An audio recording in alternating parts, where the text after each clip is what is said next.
এদিকে জুমার পরেই আন্তর্জাতিক মহলে বিজয় পেল শেখ হাসিনা।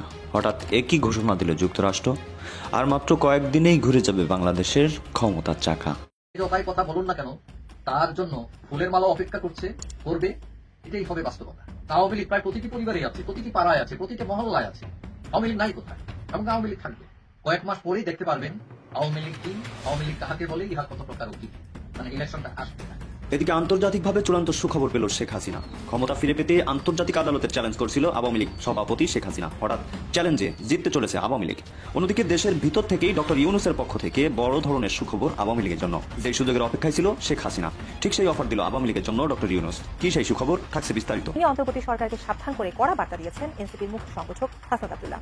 দর্শক, দেশ প্রবাস দূরে কিংবা কাছে বসে যারা আমাদের দেখছেন, আশা করি সবাই ভালো আছেন। দর্শক, এই মুহূর্তে পাওয়া খুবই গুরুত্বপূর্ণ একটা সংবাদ আপনারা শুনতে চলেছেন।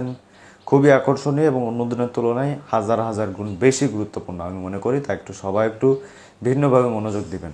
দর্শক, জুমার পরে আন্তর্জাতিক মহল থেকে সুখবর পেয়েছে শেখ হাসিনা, যেটা আপনারা শিরোনামে শুনেছিলেন। দর্শক, কথা বাড়াবো না, চলুন বিস্তারিতভাবে আমরা সেই তথ্যগুলো জেনে আসি যে কী সুখবর পেয়েছে। তবে এতটুকু জানিয়ে রাখি যে কয়েকের ভিতরেই ক্ষমতা কিন্তু ঘুরে যেতে পারে।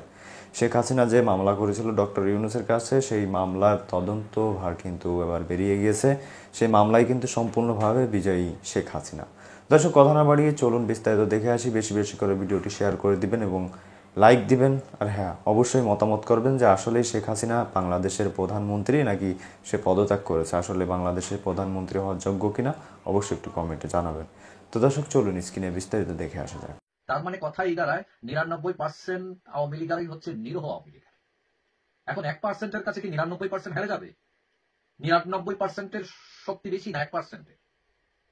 কথা হলো 99% হেরে যাবে, এটার পিছনে কোনো যুক্তি নেই।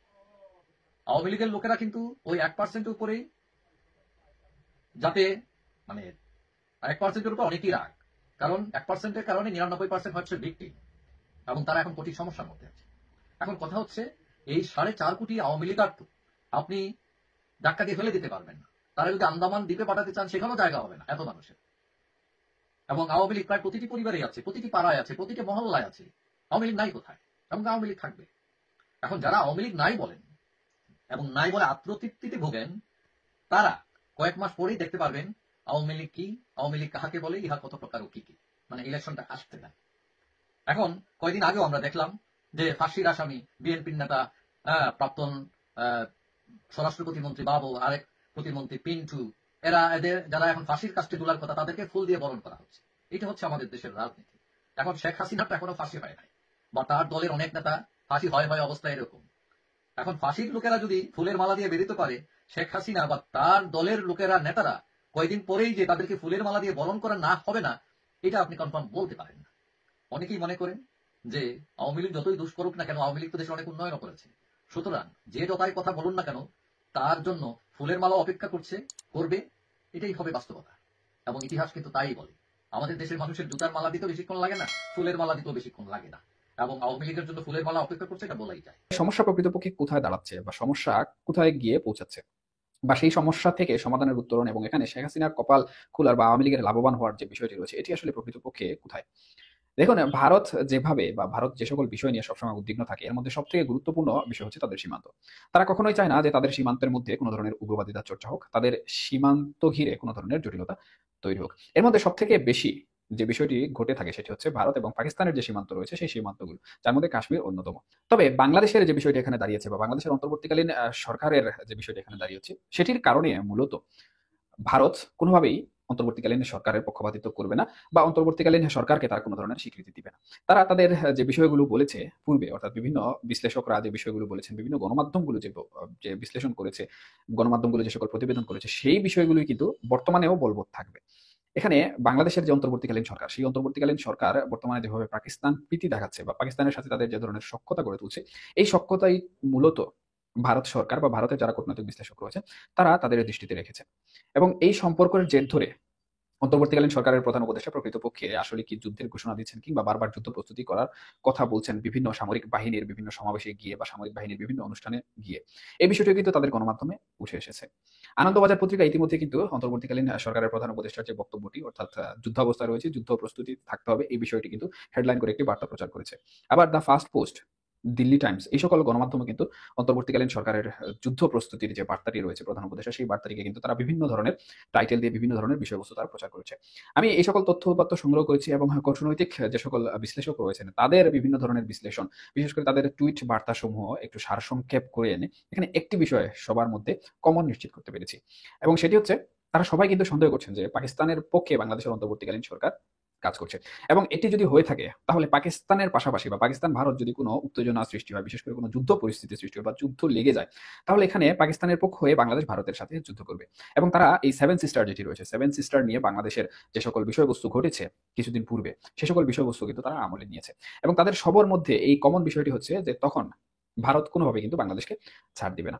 অর্থাৎ এখানে যে বিষয়টি আসলে লক্ষণীয় বা যে বিষয়টি সব থেকে বেশি গুরুত্ব পাচ্ছে সেটি হচ্ছে পাকিস্তান প্রীতি কিন্তু বর্তমানে বাংলাদেশের জন্য ভারতের কাছে একটি শত্রুভাবাপন্ন হিসাবে দাঁড়িয়ে গেছে।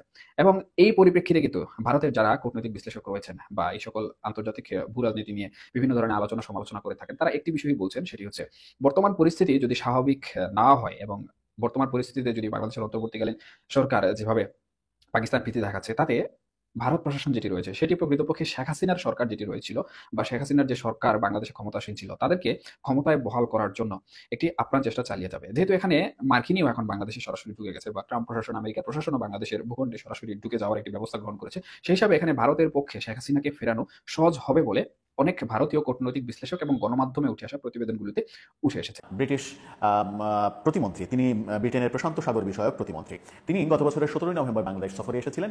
এসে যেটা বলেছিলেন, সব দলের অংশগ্রহণে নির্বাচন চাই।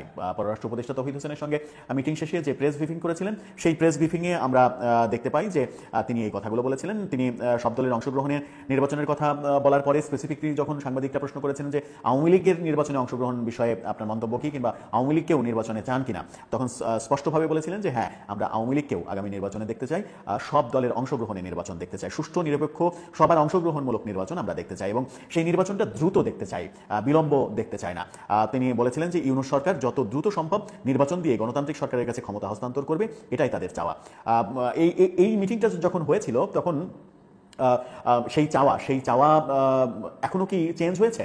পত্রিকা যেটা বলছে, সেই পত্রিকার দিকে যদি একটু নজর দিই, তাহলে সেই সময়ের পত্রিকাতে ছাপা হয়েছিল যে অন্তর্বর্তীকালীন সরকার জাতীয় ঐক্য ত্বরান্বিত করতে প্রতিশ্রুতিবদ্ধ, তাই যুক্তরাজ্য আশা করছে কিভাবে সেসব বাস্তবায়ন করা হবে সেই বিষয়ে রূপকল্প তুলে ধরবেন প্রধান উপদেষ্টা ডক্টর মোহাম্মদ ইউনূস। অর্থাৎ ব্রিটিশ প্রতিমন্ত্রীর কাছে সরকারের তরফ থেকে জাতীয় ঐক্যের কথা বলেছিল এবং তখনই ব্রিটিশ সরকারের পক্ষ থেকে বলা হয়েছিল জাতীয় ঐক্য এবং ইনক্লুসিভ নির্বাচনে আওয়ামী লীগকে অবশ্যই অংশগ্রহণ করাতে হবে, তা না হলে সেই নির্বাচন গ্রহণযোগ্য হবে না। এখনো সেই অবস্থান অক্ষুণ্ণ রয়েছে ব্রিটেনের। আমরা আওয়ামী আমলেও দেখেছি ব্রিটেন আওয়ামী লীগের কাছে বারবার বলেছে যে সবাইকে নিয়ে অংশগ্রহণমূলক নির্বাচন করতে, কিন্তু আওয়ামী লীগ সেই কথা শোনেনি। আওয়ামী লীগ বিএনপিকে বাদ দিয়ে একাধিক নির্বাচন করেছে এবং একাধিক নির্বাচন করার খেসারত তারা অবশেষে দিল গত বছরের 5 আগস্ট, খুবই বাজেভাবে সরকার পতনের মধ্য দিয়ে। অনেকে আওয়ামী লীগের যারা শুভাকাঙ্ক্ষী তারা বলেন যে 2014-তে আওয়ামী লীগ যদি সুষ্ঠু নির্বাচন, সবার অংশগ্রহণের নির্বাচন দিত, তারা যদি ক্ষমতা হারিয়েও ফেলতো, তবুও তারা দ্বিগুণ শক্তি নিয়ে 2018 নির্বাচনে আবার ফিরে আসতে পারতো, বরং তাদের জনপ্রিয়তা তাতে বাড়তো। সেই কাজটা আওয়ামী লীগ করেনি বলেই 2024-এর 5 আগস্ট এসে খুবই বাজে পরিণতি হয়েছিল আওয়ামী লীগের। সেই একই ঢঙে যদি আলোচনা করি, তাহলে আন্তর্জাতিক সংস্থাগুলো, আন্তর্জাতিক পর্যায়ের দেশগুলো যখন, যেমন ব্রিটেন, যুক্তরাষ্ট্র, রাশিয়া, এই দেশগুলো যখন বলছে যে ইনক্লুসিভ নির্বাচনের কথা, ভারত বলছে ইনক্লুসিভ নির্বাচনের কথা, আওয়ামী লীগকে সুযোগ দেওয়ার কথা তারা বলছে, ঠিক সেই সময় আমরা দেখছি সরকারের মধ্যেই একাংশ চাইছে না আওয়ামী লীগকে সুযোগ দিতে, তারা চাইছে আওয়ামী লীগকে নিষিদ্ধ করতে, আওয়ামী লীগের নিবন্ধন বাতিল করতে। এবং এই দাবিতে আগামীকালকে সরকারের খুবই কাছের একটা বন্ধু সংগঠন এনসিপি, তারা ঢাকায় একটা মহাসমাবেশ করবে আওয়ামী লীগের নিবন্ধন বাতিল, আওয়ামী লীগকে নিষিদ্ধ করতে। নানা রকমের কার্যক্রম তারা হাতে নিচ্ছে। যখন তারা নিজেরা সমালোচিত হচ্ছে নানা কারণে, দুর্নীতিতে ছেয়ে গেছে তাদের দল, সেই সময় বলা হচ্ছে যে, আলোচনা হচ্ছে যে কনসেন্ট্রেশন অন্যদিকে ডাইভার্ট করার জন্য আওয়ামী লীগ ইস্যুটাকে আবারও সামনে আনা হচ্ছে। কিন্তু ব্রিটেনের এবং যুক্তরাষ্ট্রের অবস্থান এতটুকু পরিবর্তন হয়নি এখন পর্যন্ত। তারা স্পষ্ট সরকারকে চাপ দিয়ে যাচ্ছে যেন কোনোভাবেই কাউকে বাদ দিয়ে একপাক্ষিক নির্বাচন না হয়।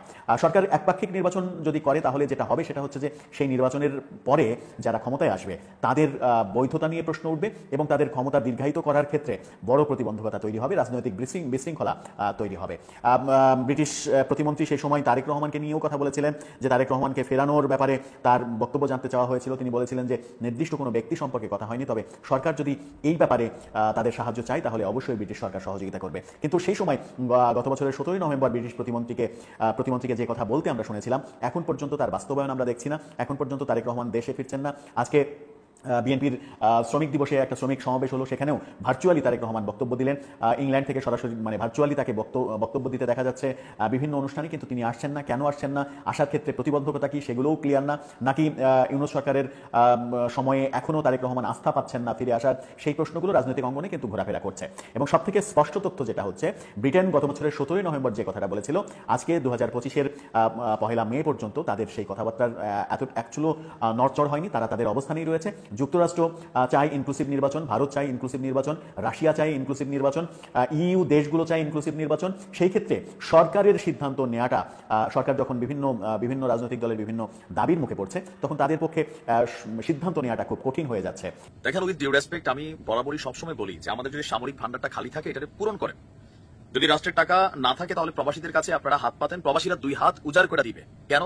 কারণ বাংলাদেশের অবস্থানটা এমন একটা জায়গায়, আর আমরা আমাদের প্রতিবেশী রাষ্ট্রগুলোর সাথে রাইট নাও এমন একটা সিচুয়েশনে আছি যে কখন যে ঘাড়ের উপর চাপ দিয়ে ধরে ঘাটনা মটকাই দিবে, আর আমরা ফেসবুকে খালি পোস্ট দিয়ে দিই, হ্যাঁ, মানে ভারতের জয় করে ফেলবো, মিয়ানমারের জয় করে ফেলবো, পাকিস্তানের জয় করে ফেলবো।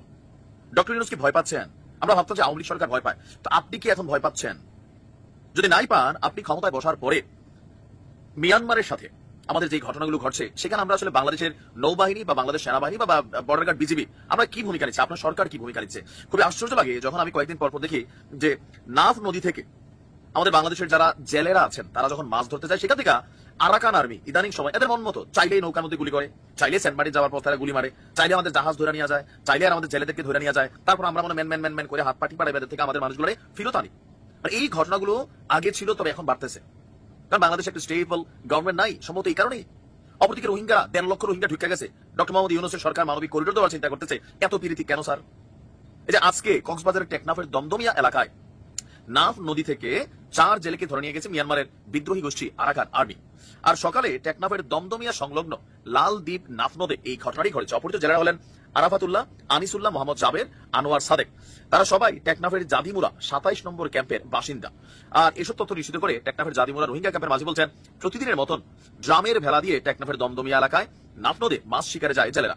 এ সময় মিয়ানমার থেকে আসা আরাকান আর্মিরা যারা আছে, তারা অস্ত্রের মুখে জিম্মি করে নৌকা সহ জেলেগুলোকে নিয়ে যায়। এতে আরো বেশ কয়েকজন জেলে পালিয়ে আসতে সক্ষম হয়। টেকনাফের উপজেলা নির্বাহী কর্মকর্তা বলছেন, আমরা শুনেছি, খোঁজ নেওয়া হচ্ছে। এখন স্থানীয় যারা আমাদের জেলেরা আছেন, এদের মধ্যে একজন হচ্ছে মোহাম্মদ আলম। তিনি বলছেন, আরাকান আর্মির কারণে জেলেদের সবসময় আতঙ্কের মধ্যে থাকতে হয়, প্রায় সময় জেলে ধরে নিয়ে যাওয়ার ঘটনা ঘটছে। আজকেও 4 জেলেকে ধরে নিয়ে গেল। এখন আমরা কেন, মিয়ানমারের যে সরকার আছে, জান্তা সরকার, তারা ওইখানে এখন ক্ষমতা হারাইছে, আরাকান আর্মির হাতে ওই এলাকাটা এখন কন্ট্রোলিং হচ্ছে। এখন বাংলাদেশ তাদের ভৌগোলিক সীমারেখা থেকে নিরাপত্তার জন্য আমাদের 2 পার্টির সাথে প্রয়োজন আপনারা সিস্টেমে একটা ব্যালেন্স করে চলেন, অথবা আমরা আমাদের নৌবাহিনীর পক্ষ থেকে সেখানে টহলের ব্যবস্থা করেন। মানে এইভাবে তো হয় না। আসলে কিভাবে হয়? আপনারা যখন রাষ্ট্রের প্রধান আছেন, তখন স্বাভাবিক পুরো দেশের নিরাপত্তা, এই দেশের সীমান্তবর্তী অঞ্চলগুলোতে, বিশেষ করে যেহেতু আরাকান আর্মিদের সাথে এত ঘটনা ঘটছে, তো সেই সময় আমাদের তো একটু সতর্ক থাকা দরকার, তাই না? এর মাঝখানে আমরা মানবিক করিডোর দিব, সেই করিডোর নিয়ে আবার দেখলাম প্রেস উপদেষ্টা যিনি আছেন শফিক সাহেব চট করে বলে যে না, এটা এখন নীতিগত সিদ্ধান্ত হয় নাই। বা যদি পররাষ্ট্র উপদেষ্টা তৌহিদ বলছেন হয়ে গেছে, কথা কাটটা বিশ্বাস করবো? মানে পাবলিক রিয়াকশন শুরু হইলে চট করে, ওই যে আগে আওয়ামী লীগ যেমন কথা বদলাই ফেলতো হাসান মাহমুদ সাহেব, আপনারা কি এগুলো শুরু করছেন নাকি? ডক্টর ইউনূসের ভয়ের জায়গাটা কোনটা? মানে তিনি চাচ্ছেন যে আমরা যেমনি আছে সবাই হাত পা টিপা কোন রকমের চলি, যুদ্ধ চাই না, আমরাও যুদ্ধ চাই না, কিন্তু আমাদের দেশের মানুষের মধ্যে এরকম ঘটনা ঘটলে, আগামীকালকে আপনার পরিবারের সাথে ঘটলে, তখন কি আপনি এগুলো বলবেন যে না অন্যদিকে? আমাদের সাথে থাকার জন্য সবাইকে ধন্যবাদ জানাচ্ছি। পাশাপাশি ধন্যবাদ জানাই আজকের আমাদের আলোচক বিন্দুদের, যারা এতক্ষণ গুরুত্বপূর্ণ আলোচনা করছিল। দর্শক, এখন এই বিষয়ে আপনাদের মতামত কি হবে অবশ্যই একটি কমেন্টে জানাবেন, এবং পরবর্তী আপডেট যাতে মিস না হয়ে যায় এজন্য চ্যানেলটি সাবস্ক্রাইব করে রাখবেন। দর্শক, এখন আপনার যদি মনে হয় যে শেখ হাসিনা 5 আগস্ট সেই দিন বাংলাদেশ থেকে পালিয়ে যায়নি, সে রাষ্ট্রীয় কাজে ভারত গিয়েছিল, যদি তাই মনে করে থাকেন, বিশেষ করে আওয়ামী লীগের লোকজন, তাহলে কমেন্টে এর মাধ্যমে জবাব দিবেন। বেশি লেখা লাগবে না, শুধুমাত্র এ লিখলেই দর্শক সবাই বুঝবে যে আসলে শেখ হাসিনা পালিয়ে যায়নি, সে রাষ্ট্রীয় কাজে দেশের বাইরে গিয়েছিল। তো ভালো থাকুন, সুস্থ থাকুন। ভিডিওটি যারা শেয়ার করেননি, যার ফেসবুক আইডি সহ বিভিন্ন বন্ধুদের কাছে শেয়ার করে দিবেন, যাতে করে সংবাদটি সারা দেশে ছড়িয়ে পড়ে। তো দর্শক, ভালো থাকুন, সুস্থ থাকুন। আল্লাহ হাফেজ। দেখা হবে রাতের ভিডিওতে। ধন্যবাদ।